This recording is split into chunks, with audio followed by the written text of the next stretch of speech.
जनगणना 2021-22 में नहीं होगी ओबीसी की गणना। एपीआई के राष्ट्रीय अध्यक्ष विजय मानकर की पिटीशन पर मिनिस्ट्री ऑफ होम अफेयर्स की ओर से office of registrar general India ने दिया जवाब।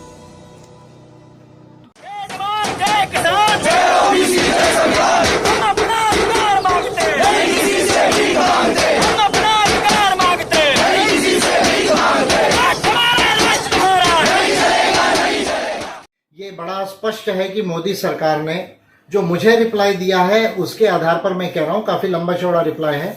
22 ऐसे कारण बताए हैं छोटे बड़े जिसके आधार पर वो ये कह रहे हैं कि हम ओबीसी की जनगणना नहीं कर सकते। उसके 3 प्रमुख कारण जो उन्होंने बताए हैं इस रिप्लाई के हिसाब से मैं बता रहा हूं।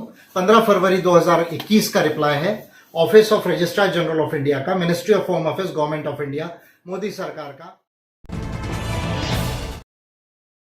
ओबीसी की जनगणना को लेकर लंबे समय से की जा रही मांग आने वाले सेंसस में भी पूरी नहीं होंगी, क्योंकि भारत सरकार को किए गए पिटीशन में मिनिस्ट्री ऑफ होम अफेयर्स की ओर से office of registrar general India ने यह जवाब दिया है।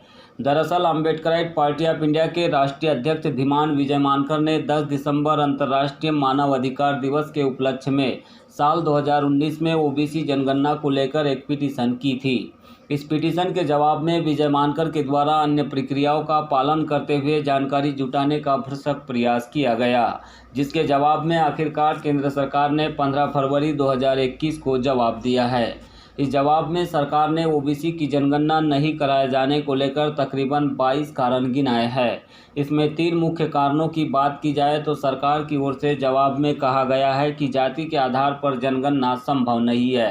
जनगणना की प्रक्रिया काफ़ी आगे बढ़ गई है, इसलिए संभव नहीं है। वैसे ही भारत के संविधान में ऐसे कोई प्रावधान नहीं है कि जो सरकार को ओबीसी की जनगणना के लिए बाध्य करे। कुछ इस तरह का जवाब office of registrar general India ने दिया है। एपीआई के राष्ट्रीय अध्यक्ष धीमान विजय मानकर ने उनके इस जवाब के संदर्भ में सरकार से कहा है कि जनगणना यह आज का विषय नहीं है। पहले यूपीए सरकार के दौरान जनगणना हुई थी, जिसके आंकड़े भी मोदी सरकार दबा कर बैठी है।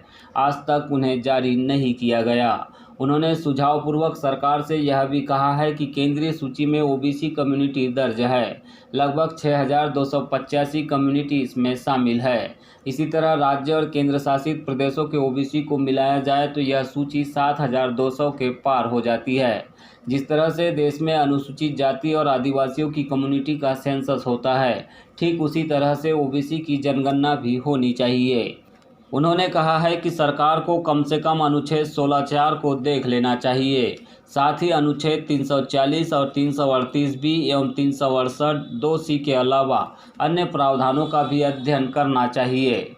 उन्होंने बताया कि सरकार जानबूझकर ओबीसी की जनगणना नहीं करना चाहती है, क्योंकि देश में 45% से अधिक आबादी ओबीसी की है। यदि उनका सामाजिक आर्थिक डाटा सामने आ जाएगा तो उन्हें बजट में आवंटन करना पड़ेगा और हर नीतियों में आवंटन को जोड़ना होगा। रिजर्वेशन को भी विस्तारित करना होगा। इनसे बचने के लिए और अपने हिंदुत्व कम्युनिटी का जो विचारधारा है उसमें जनरल कैटेगरी के लोगों को बिना किसी रुकावट के फेवर करने के लिए यह बहाना मोदी सरकार ने निकाला है। देश के ओबीसी को अब इस बात को समझकर आगे अपना पॉलिटिकल स्टैंड लेना चाहिए, जिसमें बीजेपी को हराकर बाकी पार्टियों को जिताने का प्रयास करना चाहिए। विशेष रूप से एपीआई जैसी पार्टी को अच्छा वोटिंग देकर जिताना होगा। जब तक बीजेपी गवर्नमेंट हारेगी नहीं, उसे देश और नागरिकों की समस्या से कोई फर्क नहीं पड़ेगा। काफ़ी दिनों बाद जो है वो मैं आप लोगों से रूबरू हो रहा हूँ, और रूबरू होने का जो विषय है वो स्पेशली जो है, जैसे आप जानते हैं कि मैं पहले भी इसके बता चुका हूं कि 2021-22 में जो जनगणना हो रही है उस जनगणना में ओबीसी की भी जो है वो जनगणना होनी चाहिए। तभी जाकर जो है उनका सोशो इकोनॉमिकल जो एडवांसमेंट एंड बैकवर्डनेस है वो क्लियर होगा। इस पर जो है वो मैंने इंटरनेशनल ह्यूमन राइट्स डे 10 दिसंबर 2019 को पिटीशन की थी।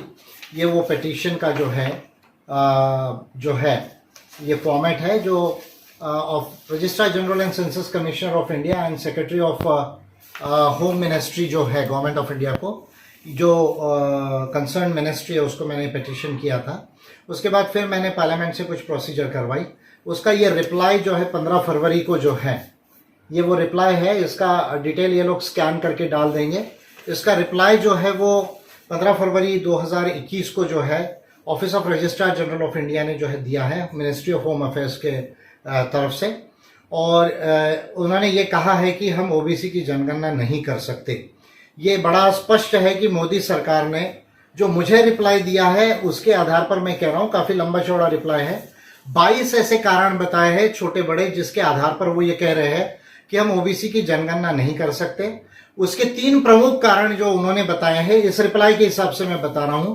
15 फरवरी 2021 का रिप्लाई है office of registrar general of India का, ministry of home affairs, government of India, Modi सरकार का, जिसमें वो कह रही है कि भाई ये जो जाति के आधार पर जनगणना करना जो है वो संभव नहीं है, पॉइंट नंबर 1।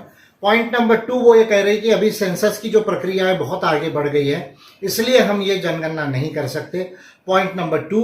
पॉइंट नंबर 3 वो ये कह रही है कि भारत के संविधान में ऐसा कोई प्रोविजन नहीं है जो सरकार को ये मैंडेट करता है कि भाई हमको ओबीसी की जनगणना करनी ही है। ऐसे 3 प्रमुख कारण हैं और छोटे बड़े बहुत सारे और कारण दिए हैं। तो मैं इसके ऊपर फर्दर और काम कर रहा हूं। और आप जानते हैं कि सुप्रीम कोर्ट ऑफ इंडिया में तेलंगाना से एक मिस्टर मलेश यादव है, उन्होंने भी जो है पिटीशन की है, पीआईएल की है, वो भी अंडर कंसिडरेशन है सुप्रीम कोर्ट ऑफ इंडिया में। और ये जो ओबीसी की जनगणना ये कोई आज का विषय नहीं, 2010 से जो है ये चल रहा है। उस समय में भी मेंबर पार्लियामेंट्स ने कहा था। उसके बाद में उस समय की जो यूपीए गवर्नमेंट थी उसने सोशियो इकोनॉमिक कास्ट सेंसस कराया, जिसके आंकड़े अभी तक जो है वो मोदी सरकार ने पब्लिश नहीं किए हैं। नीति आयोग में एक्सपर्ट ग्रुप भी जो है इसके लिए कॉन्स्टिट्यूट नहीं किया है। 14-15 से लेके कंटिन्यूस ये विषय चल रहा है। स्वयं राजनाथ सिंह जो है उन्होंने जब वो होम मिनिस्टर थे यानी अमित शाह के पहले, तो उन्होंने जो है 31 अगस्त 2018 को पब्लिक में ये अनाउंसमेंट की थी कि 2021 में हम जो है वो ओबीसी का भी जो है वो आंकड़े लेंगे। जस्टिस रोहिणी कमीशन जो है जो सब कैटेगराइजेशन ऑफ ओबीसी को स्टडी कर रही है, उसने जो है स्वयं लेटर लिखा है 12 दिसंबर 2018 को कि भाई अगर ये सब कैटेगराइजेशन करना है तो इनका स्टडी होना चाहिए, इनका क्या पोजीशन है, कितना पॉपुलेशन है और इनका सोशियो इकोनॉमिक क्या प्रॉब्लम है। उसके लिए बजट में जो है वो अलग से जो है वो एलोकेशन हो ताकि सेंसस में या अलग से सर्वे करा के ये सारी चीजें क्लियर हो सके। अब जाके भारत सरकार ये कह रही है कि भाई हमने जो ये कंसीडर किया उसके आधार पर हम ये नहीं कर सकती है। क्यों नहीं कर सकते? क्योंकि भारत के अंदर में जो पीपल्स ऑफ इंडिया प्रोजेक्ट का जो एंथ्रोपोलॉजिकल सर्वे ऑफ इंडिया है उसमें कुछ 79,000 कास्ट एंड कम्युनिटीज के नाम आए हैं और इनका ये कहना है कि भाई सोशियो इकोनॉमिक कास्ट सेंसस में 40 लाख नाम आए हैं और इसलिए जो है हम लोग जो है इतने सारे कास्ट कम्युनिटीज का एन्यूमरेशन नहीं कर सकते। तो मैं मोदी गवर्नमेंट से कहना चाहता हूं कि आपको ये सारी कास्ट बेस्ड सर्वे या सेंसस करने की जरूरत नहीं है। आपको जो ओबीसी की कम्युनिटीज जो सेंट्रल लिस्ट में है और स्टेट एंड यूनियन टेरिटरी की लिस्ट में है, सेंट्रल लिस्ट में 6,285 कम्युनिटीज है और स्टेट और यूनियन टेरिटरीज की लिस्ट में 7,200 कम्युनिटीज है। जैसे शेड्यूल्ड कास्ट की जो लिस्ट है उसमें 1,200 कम्युनिटीज है लगभग 28 राज्यों में और 8 स्टेट्स एंड यूनियन टेरिटरीज में। और जो ट्राइबल्स की लिस्ट है उसमें 700 प्लस जो है वो लिस्ट है लगभग 27-28 स्टेट्स में और 7 यूनियन टेरिटरीज में। तो जिस तरह से आप SC/ST की लिस्ट की कम्युनिटीज का नाम देख के उनका सेंसस करते हैं, उस तरह जो ओबीसी की 6,285 जो सेंट्रल लिस्ट में कम्युनिटीज है और 7,200 कम्युनिटीज जो स्टेट्स और यूनियन टेरिटरीज के लिस्ट में, इसमें बहुत सारी कॉमन नाम भी है, वो सारे लिस्ट में है। उसको देख के केवल आपको एनमरेशन करने की जरूरत है, पॉइंट नंबर 1। दूसरी बात आपने जो कही कि भाई कॉन्स्टिट्यूशन में प्रोविजन नहीं है, तो मैं आपको आर्टिकल्स जो है वो पढ़ने के लिए कहता हूं। वो आर्टिकल्स को आप जाकर रेफर करें। आर्टिकल 16(4) को आप रेफर कर ले। आर्टिकल 16(6) के कंपैरिजन में जो आपने ही लाया है, जिसमें अदर बैकवर्ड क्लासेस को आइडेंटिफाई करने की बात की, क्योंकि आपने इकोनॉमिकल वीकर सेक्शंस को भी दिया है। उसके बाद में जो है आप जो है 340 को स्टडी कर ले, 338B को स्टडी कर ले, 366(2)C को स्टडी कर ले जो आप ही ने लाया है। उसके बाद में जो 73rd एंड 74th अमेंडमेंट हुआ है उसमें 243D, article 243D and T का जो क्लॉज 6 है उसको आप जो है वो अच्छे से पढ़ ले। तो ये तमाम जो है वो आर्टिकल्स को यदि आप अच्छे से पढ़ लेते हैं तो मुझे ऐसा लगता है कि इसमें कोई दिक्कत नहीं होनी चाहिए। आर्टिकल 240A है, उसको भी आप पढ़ सकते हैं। इसमें सब socially and educationally backward classes of communities का जो है वो मेंशन है, इनके लिए क्या करना है, ये सारी चीजें क्लियर है। और आपने जो ह्यूमन राइट्स को जो है वो साइन किया, उसका मेजर मकसद ही है कि डिस्क्रिमिनेशन समाप्त करना है। और जो है इक्वालिटी और जस्टिस को प्रमोट करना है। तो ये तमाम चीजें हैं। और सेंसस में जब आपको 2015-16 से ये सब चीजें चल रही है तब आपने नहीं की। मैंने स्वयं जो है 2019 में 10 दिसंबर को आपको पिटीशन की, तब आपने ये सब नहीं किया। और अभी आप कह रहे कि भाई सेंसस की प्रक्रिया बहुत आगे बढ़ गई इसलिए हम ये नहीं कर सकते। ये सिर्फ एक बहाना है।